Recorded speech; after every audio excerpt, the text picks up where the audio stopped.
Hasta aquí acabamos de ver todas las características del movimiento rectilíneo uniforme. Sabemos que va a velocidad constante, que no hay aceleración, que su velocidad puede ser positiva si va a la derecha o negativa si va a la izquierda. Y también sabemos que solo se analizan estos problemas con una fórmula, que es posición final en X, porque estamos moviéndonos a lo largo del eje horizontal, igual a posición inicial en X más velocidad por tiempo. Esta es la única ecuación, ¿vale?, que vamos a utilizar para resolver problemas de movimiento rectilíneo uniforme.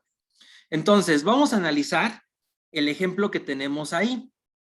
Dice, un automóvil recorre una distancia de 86 kilómetros a una rapidez promedio de 8 metros sobre segundo.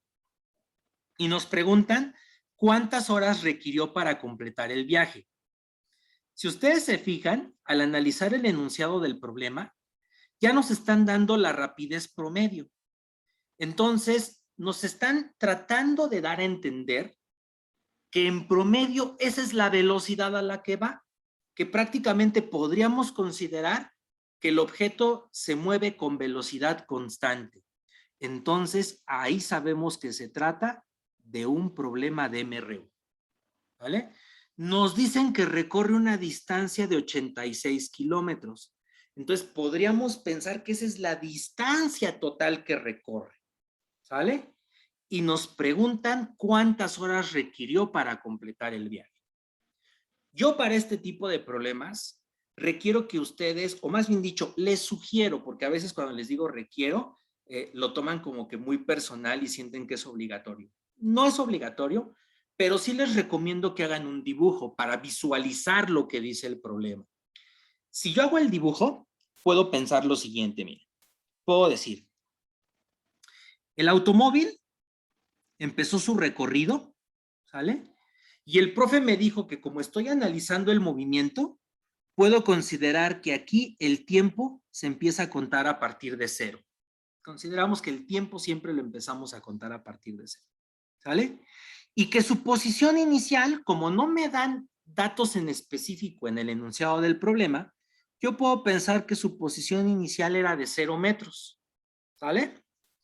No me dicen en el enunciado del problema hacia dónde se mueve, pero como me están dando una velocidad, una rapidez promedio, y este valor es positivo, ¿verdad? Yo podría asumir que entonces se está moviendo el objeto hacia la derecha, ¿sale? Se está moviendo hacia la derecha, ¿ok? Y que se mueve de tal manera que la rapidez promedio en todo este trayecto pues es de 8 metros sobre segundo, ¿sale? Hasta que llega a una posición final de 86 kilómetros.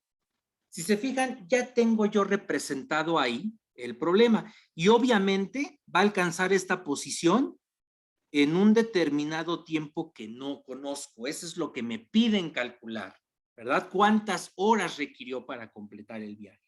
¿Ok?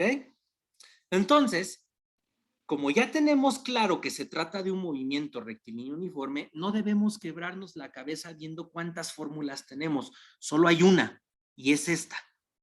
¿Sale? Entonces, aquí debemos de ser muy cuidadosos porque cuando utilicemos las fórmulas, tenemos que fijarnos que todas las cantidades que vamos a utilizar estén en unidades que sean coherentes entre sí. Por ejemplo, la posición inicial está en metros y la velocidad está expresada en metros sobre segundo, suena coherente. Pero aquí la posición final está en kilómetros. Entonces, imagínense, vamos a mezclar por una parte metros con kilómetros. Ahí no resulta tan conveniente trabajar de esa manera. Por lo tanto, cuando las unidades de las cantidades que vamos a manejar en nuestros cálculos no son coherentes, lo que conviene es convertirlas a las mismas unidades en todos los casos. Aquí, en este caso, yo voy a convertir 86 kilómetros a metros. ¿sale? Para que todo esté en unidades coherentes. Y entonces, yo puedo poner aquí un factor de conversión donde diga que en 1 kilómetro hay 1000 metros. ¿Por qué lo pongo acomodado de esta manera? Para que los kilómetros que tenga aquí arriba se anulen con los que tengo abajo y de esa manera me queden ya nada más metros. Entonces hago la operación 86 por 1000 entre 1 y me quedaría un total de 86,000 metros. Como ya tengo todo en unidades coherentes, entonces ahora sí voy a contestar mi problema. Me piden cuánto tiempo, cuántas horas recorrió, o más bien dicho, tardó el automóvil para completar este viaje. Si de la fórmula que tengo yo despejo el tiempo, el despeje me quedaría de esta manera. X final, ¿sale? Menos X inicial dividido entre la velocidad, eso va a ser igual al tiempo. ¿Ok? Y entonces hago mi sustitución de valores. La X final ya sé que son 86,000 metros.